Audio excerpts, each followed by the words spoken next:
So this is probably the last meeting in person, right? Probably, yeah. Maybe one more. Maybe. Yeah. Let's see. Yeah. Cool. So yeah, what? Let's talk about everything that we haven't talked about yet. Here's your chance. Yeah, there's not much. Yeah. I think. You'll learn through applying, to apply yourself to music with the instrument, and then there will be many more questions, I guess. Yeah. But basically, you know everything you need to know. So I just heard you have that slightly distorted, overdriven kind of like sound here, which is nice, and that already opens up a whole different world. For sure. Yeah. Right? Yeah. So. Yeah. What can you tell me, or what have you done with the? Did you play the exercises with distortion? Did you play a piece, or kind of like what did you do? Yeah, both. I mean, I've been trying to play with distortion more often because it really highlights all of the imperfections in the technique. Yeah. Even something, even like. Yeah. It's okay sometimes, but just playing there's a little bit of noise there between. Yeah, and that's why you have the left hand. Yeah, right. Yeah. But you can sort of like have the hand in the pentachord position and mute. So you can do both. Yeah. Right? Yeah. Yeah. Yeah, so it's I think it's good because I don't want to develop bad technique by thinking that I sound good when there's all this stuff happening. So let's look at the reverse bracket again. So if you just do your Ionian pentachord. Yeah.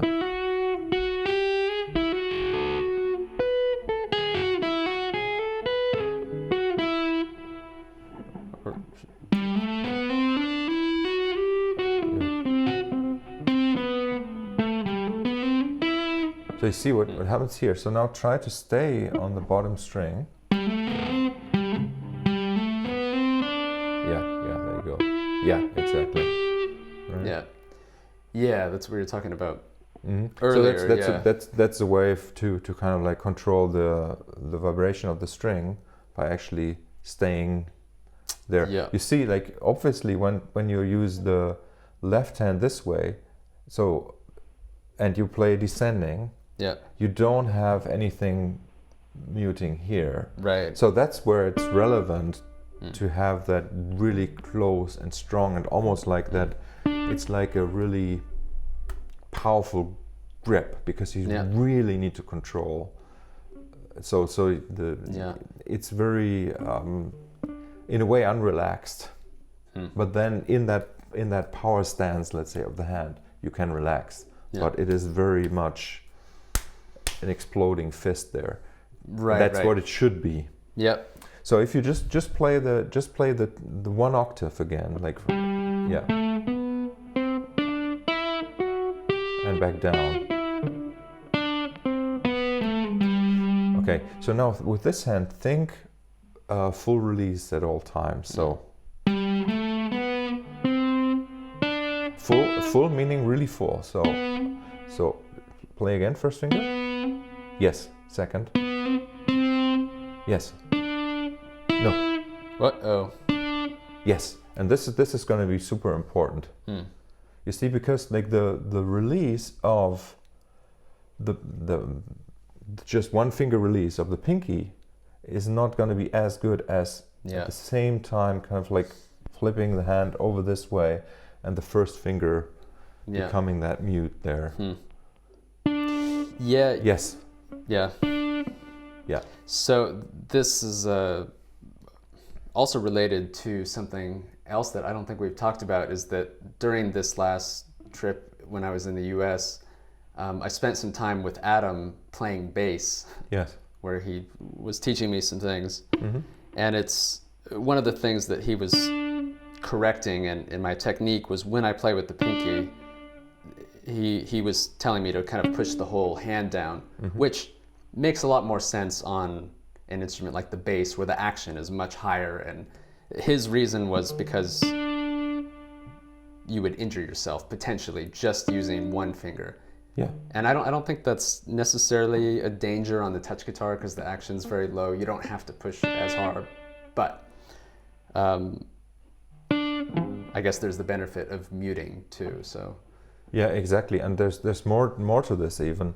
Like the tendency we have as human beings is to think in these like how to say, like binary kind of like, okay, so legato, non-legato, or finger independence versus fingers dependence or whatever. Yeah. But as we also know, as a matter of fact, it's always a little bit of both, and it's that balance that does the trick. Yeah. So yeah, obviously you want to be able to kind of like move that finger on its own, but then you also want to move the whole hand. Yeah. And that's kind of where this comes into play. Yeah. So it's always a little bit of both. Yeah. So you want the fingers to be independent of each other, but you also want them to act as a fist. Yeah. Right. So cool. Yeah, that makes sense. So it makes total sense. Yeah. Right? And obviously also with the right hand here, which is, and in a way, if you like look at the video of the Bach piece that you made, it's very clear that you still have quite a bit of connection there already of the fingers. So there seems to be like a connective tissue. So it's like as if the hand does this. You've already been doing that. Just a quick, can you play the grandfather exercise just for? Yeah.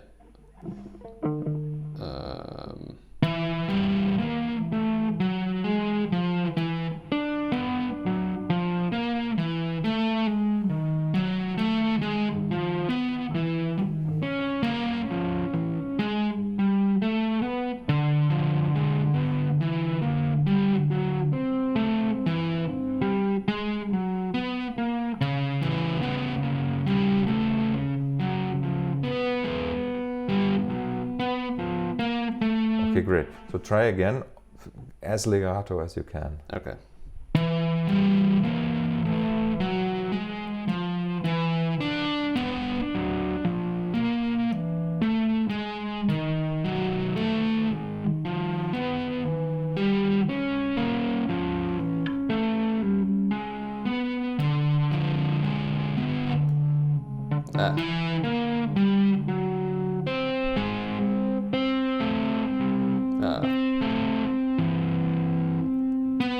I lost my place.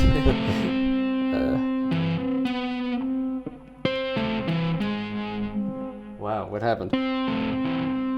Yeah, it's a difficult.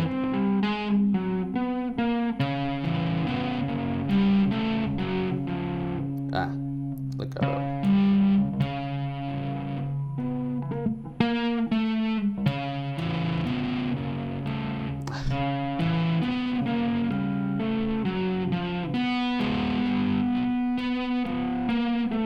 Yes. Yeah. Yeah. Okay, so this would be the one extreme. So I think you should practice this legato. And then the other version of this exercise that makes sense is to put the release on every single note on the offbeat. So if you play quarter notes, da, da, da, da, da, da. Yeah. So try that.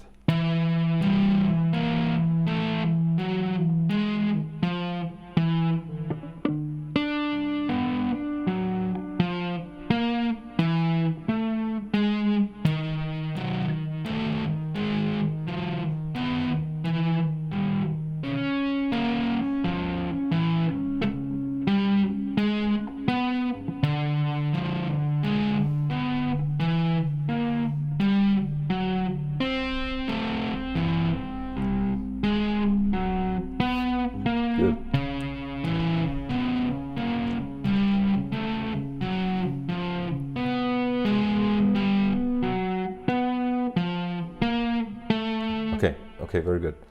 So you see, like these moments where you have to kind of like power through it, like where there's no way but to be aggressive with yourself a little bit, just do it. Just practice it more. Yeah. Will be very good. And you'll see it's exactly this technique, this idea that you have fingers on adjacent strings or touching adjacent strings, which will give you the ability to mute better. And it may lead to kind of like strange situations where, like, for example, sometimes I would do something like have these fingers here while I play first finger here. Yeah. See that? Yeah. Just to mute the strings around. Next to it. Yeah. And then at the moment when and this is kind of like, it's super advanced, like, as you know, like the best way to mute is between the finger and the nut. Yeah. Right? But sometimes all you can, you have to use the right hand to mute strings. So if you just play this note and then, so you have a good way of releasing here anyway. But sometimes you may even want to bring the finger down here. Yeah. But the problem there is that you get harmonics. You can get harmonics if you, so you have to be in the right place for this. Yeah.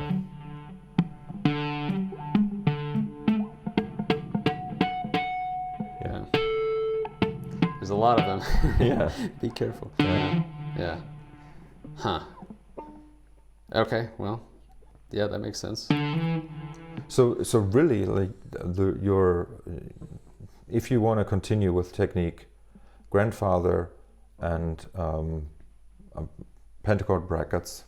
Yeah. Maybe 2 modes, both orientations. Right. Learn the round of 7 in them. Maybe then the arpeggio only version. Remember, did we do those? Just.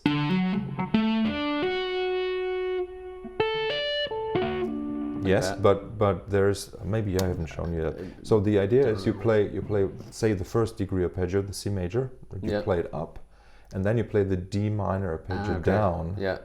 So I might have done that. I don't remember. Yeah. Okay, let's just go through it once, just so you remember it.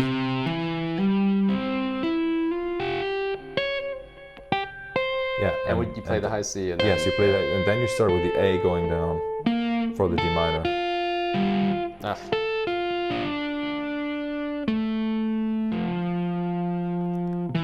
No, the D. You need to play the D. Okay. Okay, so.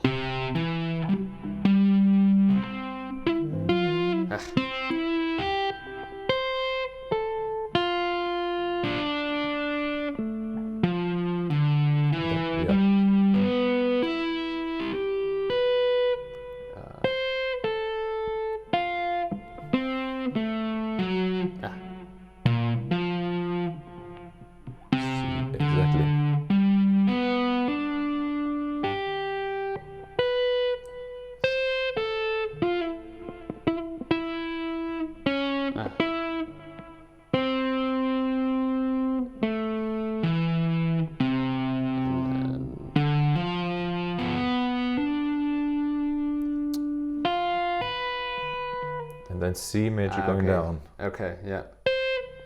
Yeah. Should I do that now? Yeah. Yeah, that's the second half of the exercise. Right. C. G going up, yeah.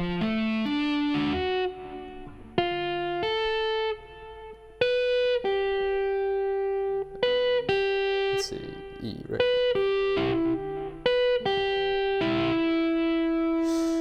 E, what comes out? B. G.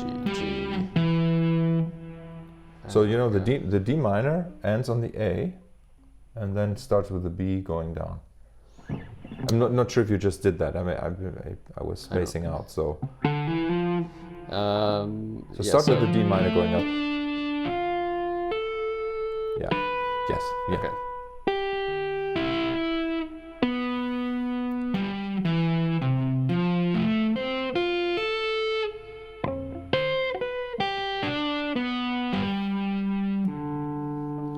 A minor.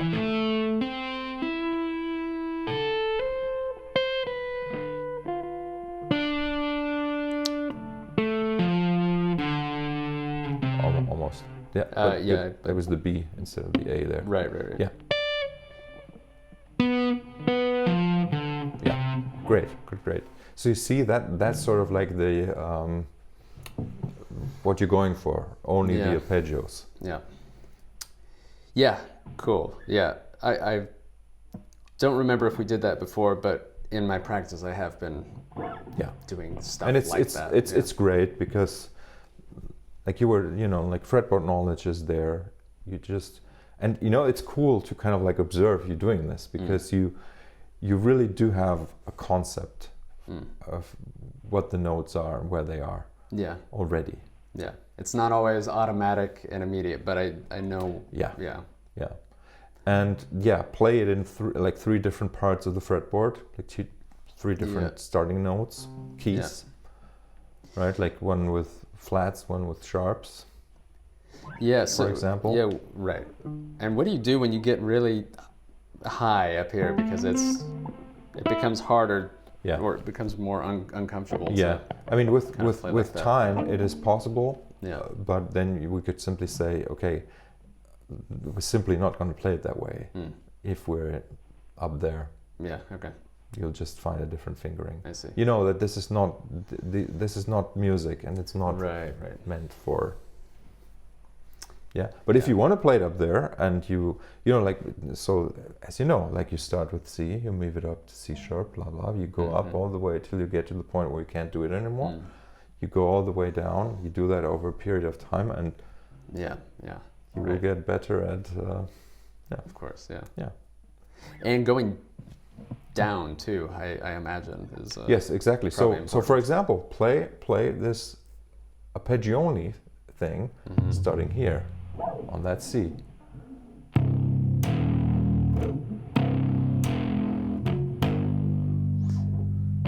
Yeah. Don't know where the notes are as well down there. C.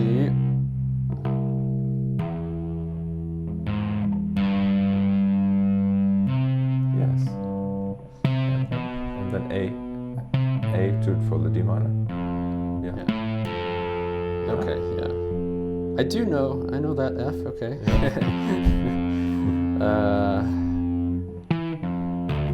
D with the second finger. Oh. Yeah. Okay. Yes. Right. I have to translate in my mind a little bit, but yeah. What you can do is just play the 2-octave bracket up and down a couple times. Yeah.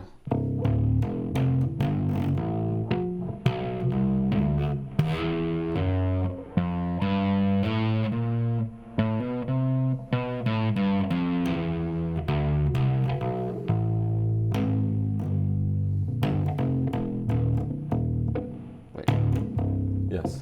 Yeah.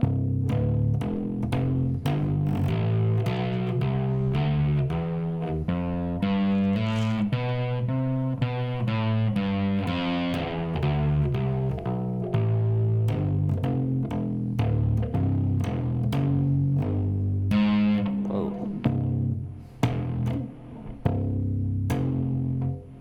It's hard to tell what note that is sometimes. Is that right? Yeah.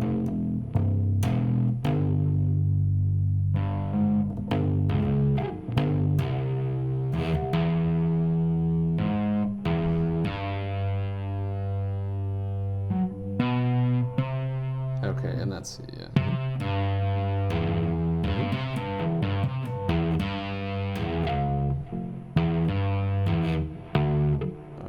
Oh, I see.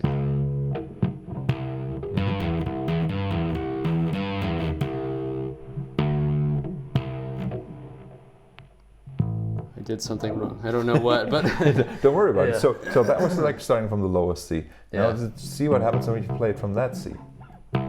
Yeah, but yeah, forward bracket. Yeah.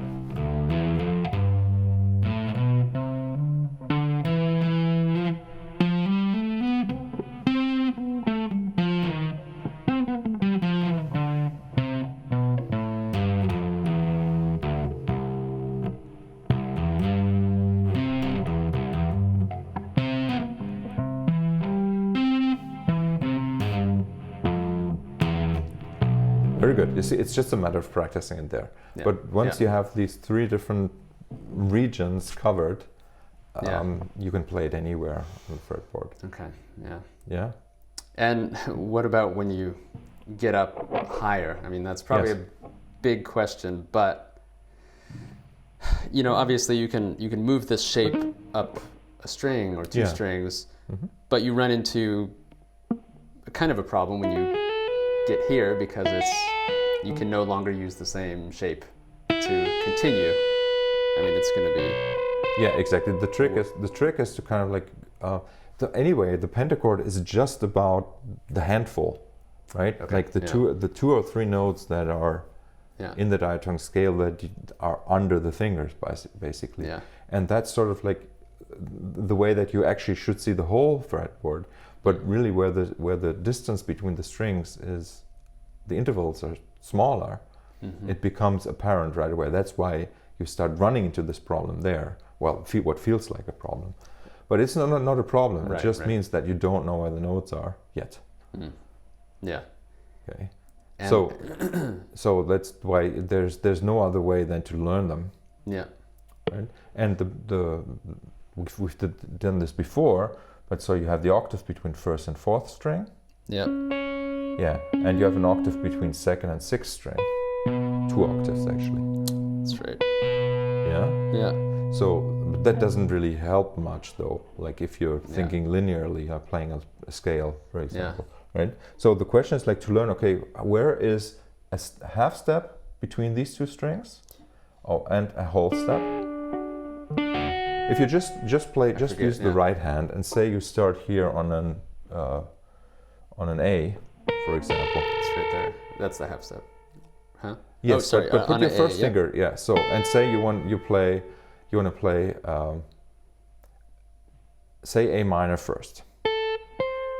So play the A minor pentachord. A, B, C, D, E. So with one hand.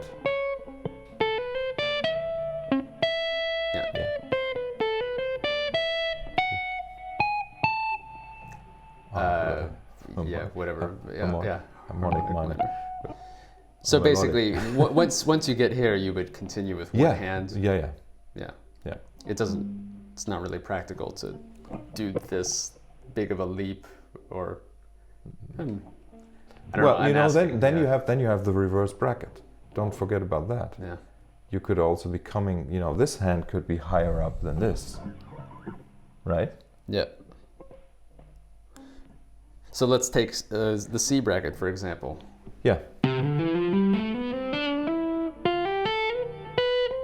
So if I want to continue up from here. Yeah.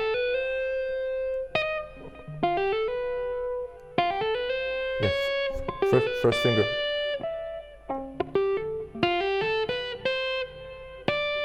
Yeah. So, but you could use the first finger there. First finger of the left hand there. First. What do you mean? Where? First finger? On the D. On any of the Ds.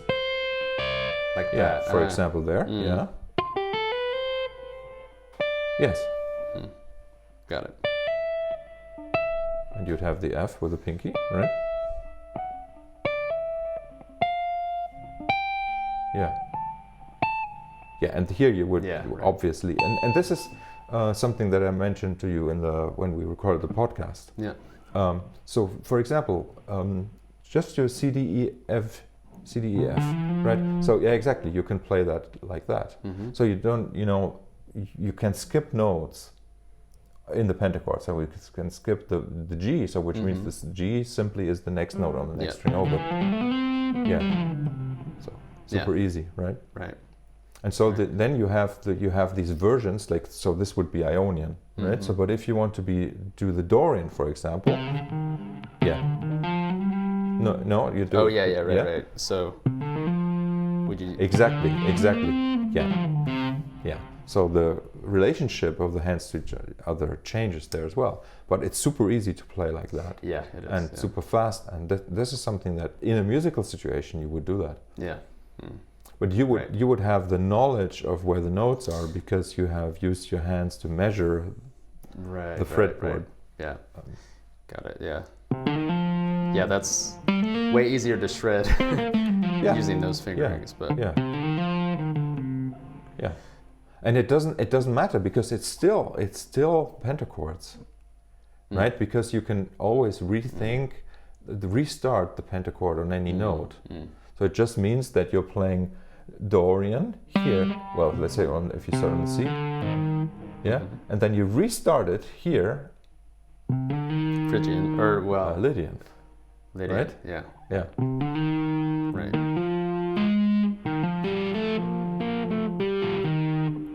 So by that way you can also kind of like put together interesting scales because you can. Yeah. Yeah. So it's yeah. Good. And that's the way how you would think about the top three strings, right? So you kind of like maybe sometimes you only play one note per string or two notes per string. So it's not always, you don't always need to fill up the handful. Gotcha. Yeah. It's just a different system up there. Yes. Yeah.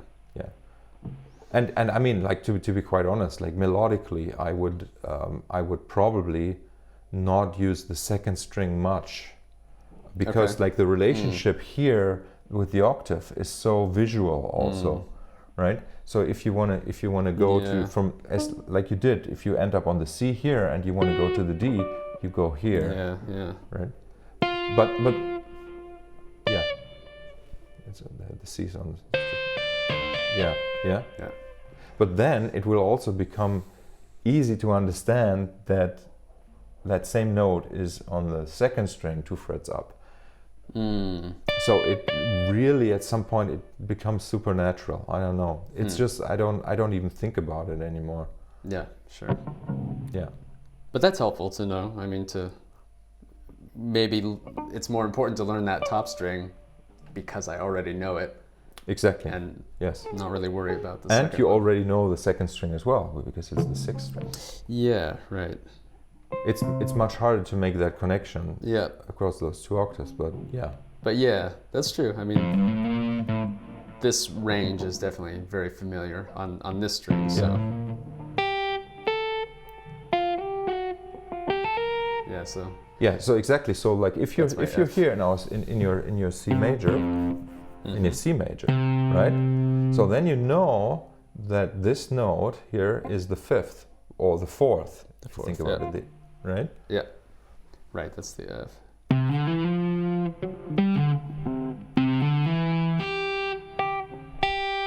That's a G. It is. But but right. Oh, wrong string. Right. Yeah.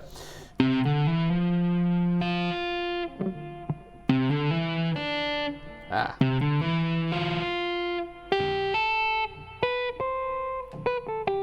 Yeah. And then you will see, then things will come together because you already know that Lydian is the 3rd pentachord in the bracket.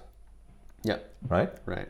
So now you know if you play your 2, like you play Ionian and Aeolian here, then you could also jump to the Lydian here. Yeah. Cool. Yeah. Yeah. Okay. So that's why like a pentachord system basically means to learn where the notes are and to know which scale degree those notes are. Yes. And then you can simply put the shape, if you want to, you can put the pentachord shape on top of that note. You can put your first finger, either of the left or of the right hand, onto that note. Yeah. Cool. Yeah, so, I mean, ideally you would want to just use whatever finger is convenient. And yeah, exactly. It doesn't really matter. If it doesn't have to be the first finger. Right. Yeah. And again, that is also already in the pentachord system. If you just play your C Ionian again from here, from the 12th fret, for example. Yeah.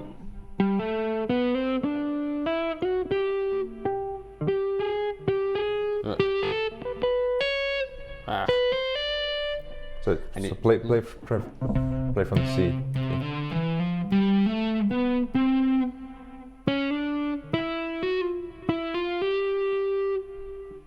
I need to spend more time in the don't cross worry bracket, about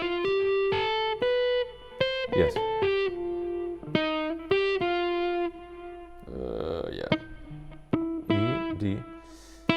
You see, but these are the moments that are so confusing to you, where the first and second finger are not involved in the scale. So, but in the reverse bracket, that's what you have.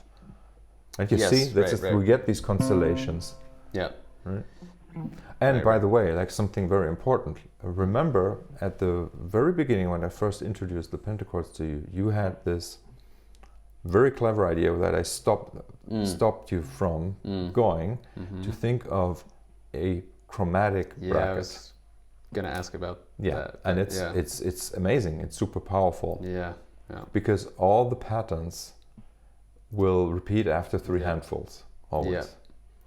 Yeah, I mean it's. I mean, at that time, that approach made a lot of sense because we were also talking about taking the pentachord, just 5 notes, and how in the beginning we were trying to develop a relationship with this finger and a sound. Yes. And so you have this relationship, that's a fifth, feels like that. And with the chromatic bracket, you really get that relationship because I haven't done it in a while, but so then you're on the uncrossed bracket. Exactly, and it is great. Yeah. However, this little detour we've taken has opened up the understanding for the 2 orientations of the diatonic bracket, which sort of like introduces these patterns to us in a non-chromatic context. Because like this configuration we just had, which was 2 on the second string, which the A with the second finger, when you did this A with the second finger, right? So da da da da. It's this configuration that we find in the reverse bracket. Exactly. You see what I mean? Right. So that's why I kind of like still believe, in order to kind of like make people understand the system of the diatonic scale, it makes sense to kind of like, because it just makes it easier to have the first finger as the starting and the pinky as the, that's kind of what the pentachord system is about. First note, first finger, 5th note, 4th finger, or first, 4th, like this, right? Because it kind of like it's kind of like how the brain addresses our fingers. This is the beginning, this is the end. Right? Yeah.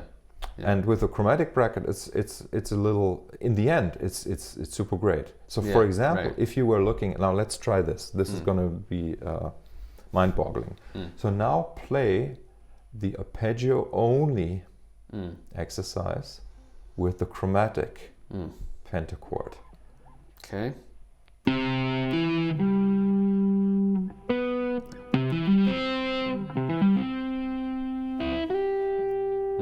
Yes, and then it would be the first finger for the C. But let's just not play the high C. Okay. That makes it easier. Yeah. So basically, what happens is it's 1 1 4. 1 1 1 4. The fingers, and then 1 1 4. 4 1 1 1 4.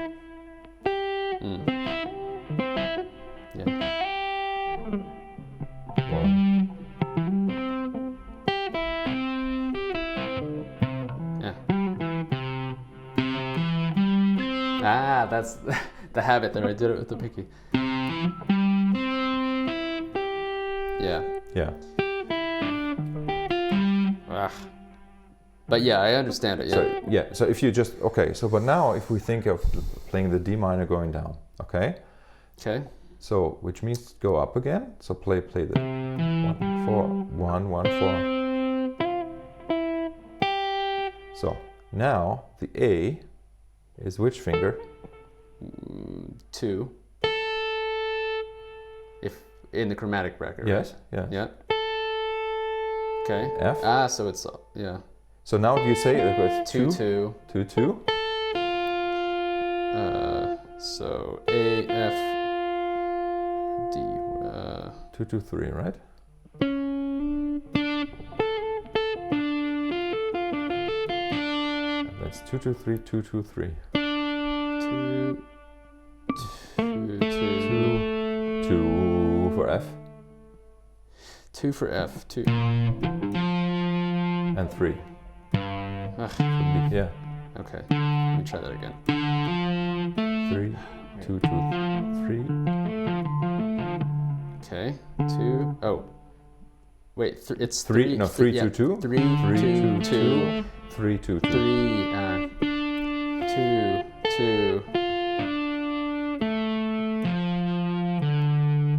Cool. Yeah. And so you'll see, it's gonna be, it's easy. Yeah. Yeah. Yeah. Yeah. That seems like And then extremely useful. the cool thing will be that you can then transpose the chords. Okay. Right. Using those shapes. Yes.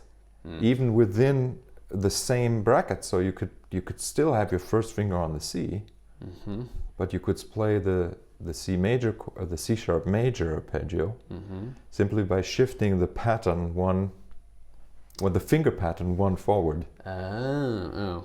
So instead of that.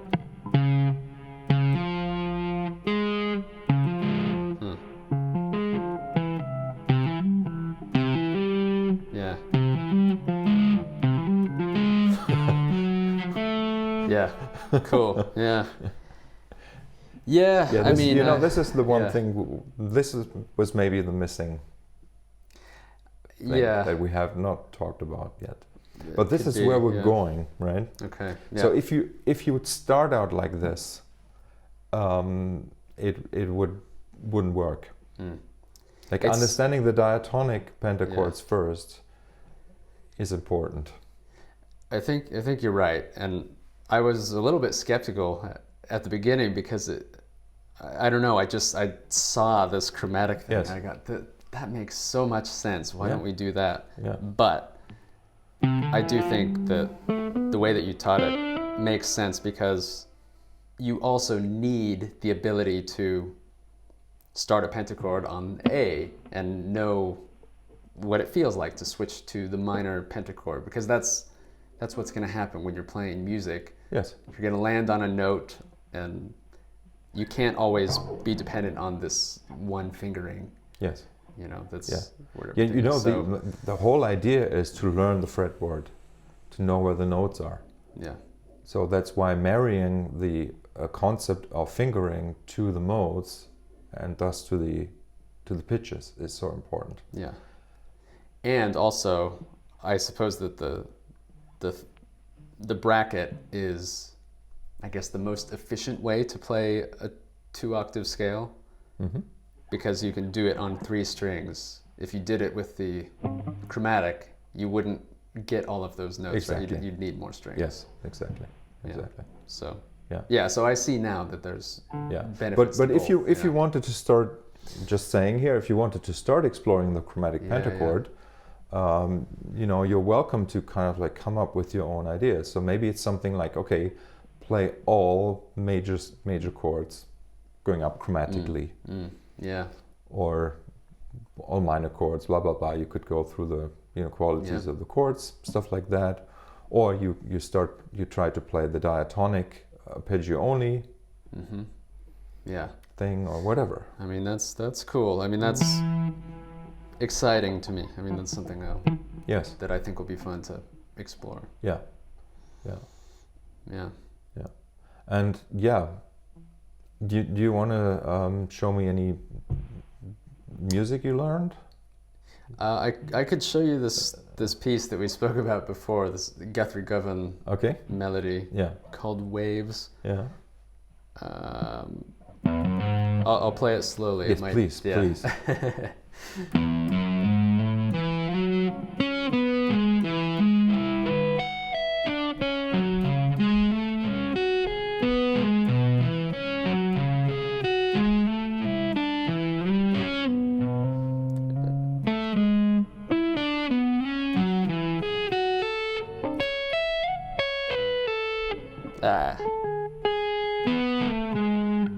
Yeah, and then it repeats.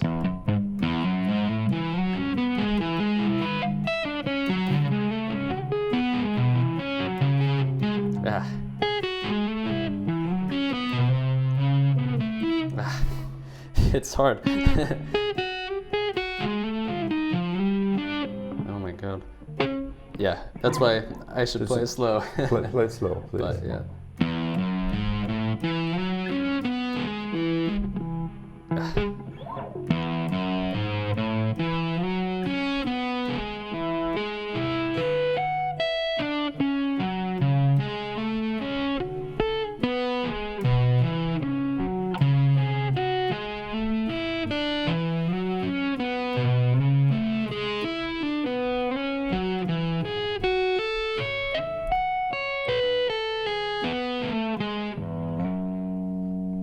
Very good, very good.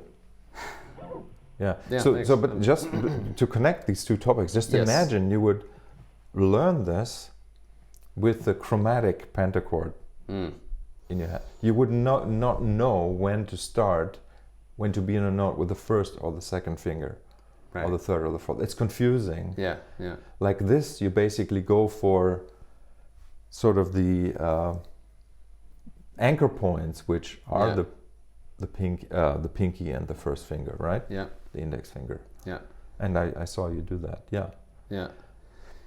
Yeah, I mean that's been cool to use this as the application of some of these Yes. techniques, and I can see it's very, very practical to be able to do these pull-offs. Yes. And Yeah. in certain situations, it just doesn't make sense any other way. Yes. Exactly. So, And if you yeah. like now play really super slow. Okay. So and just start play the first phrase, whatever. Yeah. Okay. Good. You see that you don't now put this finger down here, but you put it down one note later than you could have. So play again. Yes. Or And no, when you Just- play this note, you can already extend this finger. right. I was trying to mute it just with the tip of my finger, but You may do that. This is just Okay, sort of like sure. to learn to. yeah. Yeah.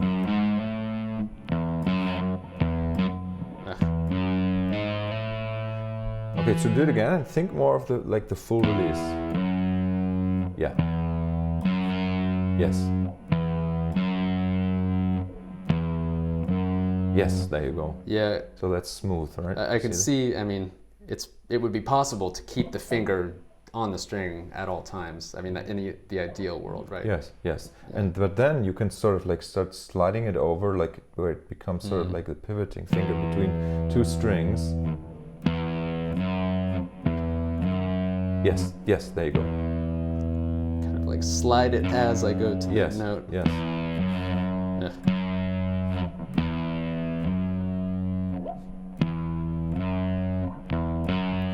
Yeah, I mean, it's those small details like that that are really humbling. You know, it makes like there's so But much work they'll into. start happening. Yeah, yeah, Grandfather exercise, right? And Yeah. this will start happening. yeah. Okay, so play more notes.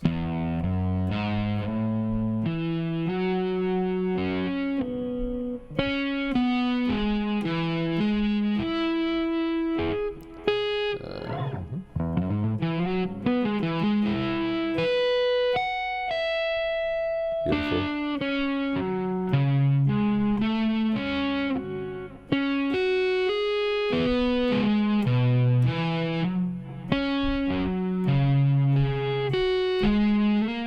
Oops.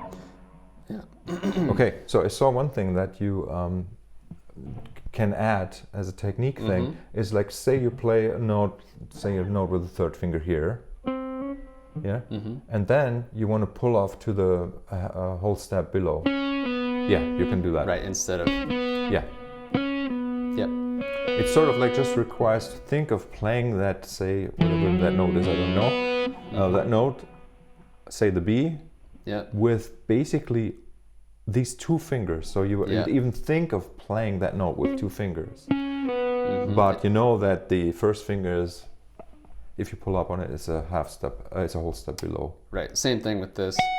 Yeah, exactly. So you basically think of the two notes that you're covering as you play the first note.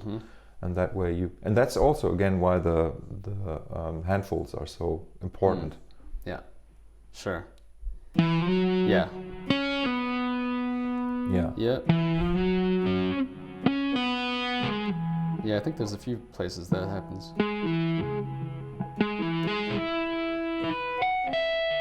Oh, here, potentially. Yes.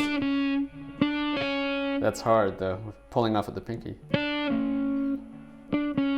Why do you have to do that? Can you use second and first finger there? Or? I definitely could, yeah. Let's see. Yeah, I don't know why. It's probably... I don't know why I chose those fingers, honestly.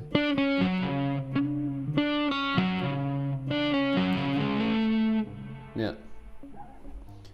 Cool.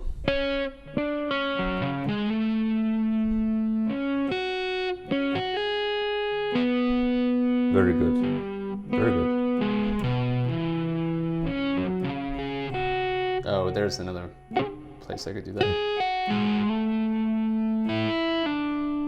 Ooh. Would you use the pinky there, maybe? This is very cool that you're doing this, because anything goes, right? You don't have to reference the 4 fingers for fret spaces. Right.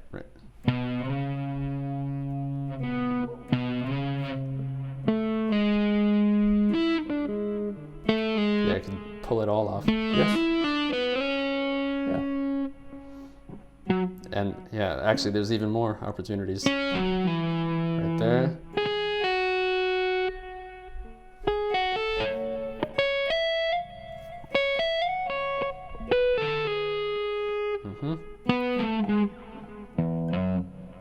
And there's this one moment where you go from a high note played with a left note here to like a note played here.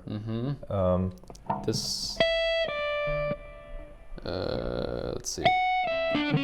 Yeah, exactly. That one. Yeah, and here obviously the trick is to kind of like almost think of it as a pull off, but obviously you can't pull off. You get the open string sound here. Yeah. So it's this. Remember the jumping ball of fire, the energy thing, like you. So you need to kind of like transfer this note to that finger. Yeah. So, and what that means in practice is that you stay on the string.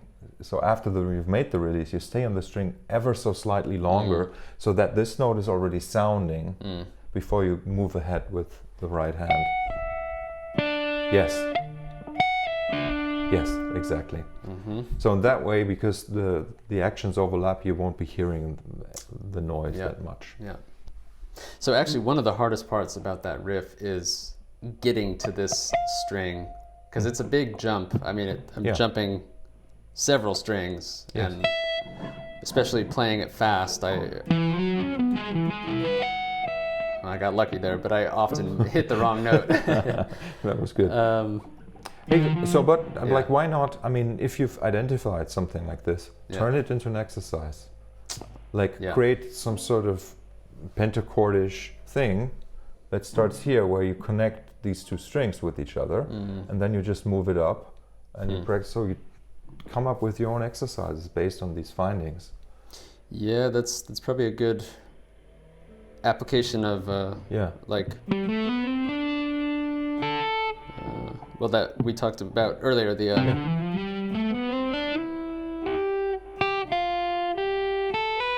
going to that F. Yes.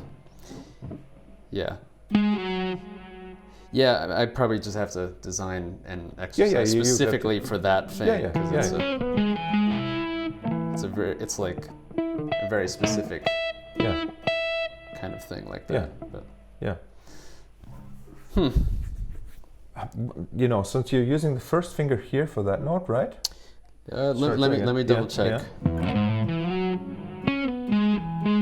So it's. Oh, okay. Yeah.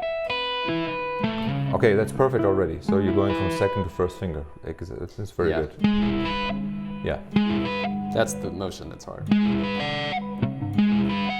Sometimes I miss the string and sometimes I miss the fret. It's like the X and Y axis. It's Yes. both Okay. of those. So if you just play do go slowly, yeah. So then you play the same thing again, but rather than land on the top string, land on the second string.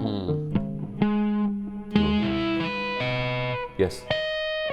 No. Just Okay, go down the string. I want to double check the position. It's this fret. Yes. Okay. Okay, so. Yes, and then go down another string. Yes. So okay. and then go back to the middle string and then back to the top string.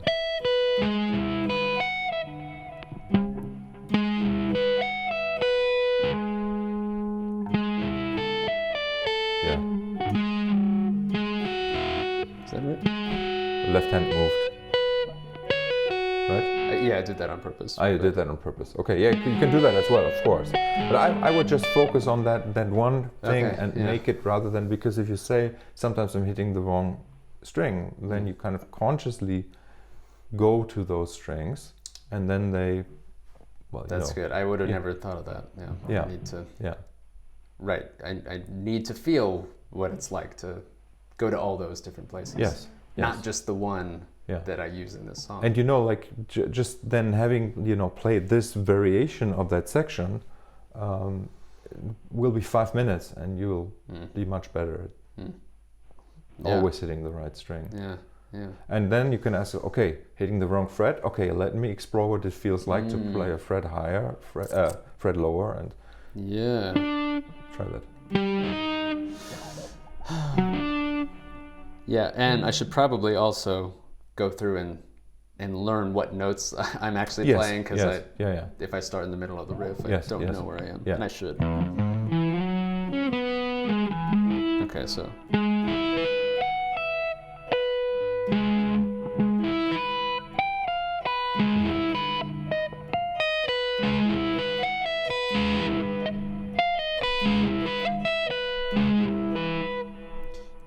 Yeah, also I'm noticing the release on that. Yeah. But that's exactly right. Yeah. Cool. Or you play this note with a pinky, for example. To this.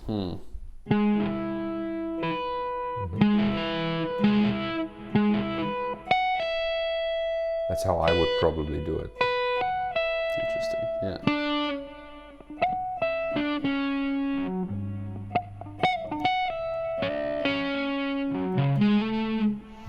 And then once you do make a change like that, then you will notice, okay, these two notes are also here, right? And you can. It's sort of endless, but there's so many. I remember trying so many different positions and fingers. No, it's good. It's great. Yeah. Cool. Well, yeah. I mean, I'm getting there. I mean, it's if I practice it for like an hour, then at the end of that hour I can do it pretty reliably, not quite at full speed, but getting there. But I need that kind of warm-up period. It's not super solid yet. Yes.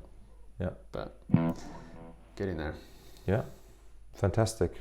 Amazing. Like all the things you've accomplished so far, and let's see what the rest of the year brings. Yeah, sounds good. Yeah, I would have never thought I'd be playing this kind of a thing, Yes. Hey, so is everything clear, like in terms of, like, say if you do the technical stuff, grandfather and more of the bracket work, and if you want to explore, do the work with the chromatic. Yeah, I think I'm gonna play with that, because that seems like a lot of possibilities would open up. Yes. Yeah, definitely. All right, sounds good. Okay, cool. Well, thanks, Markus. You're welcome.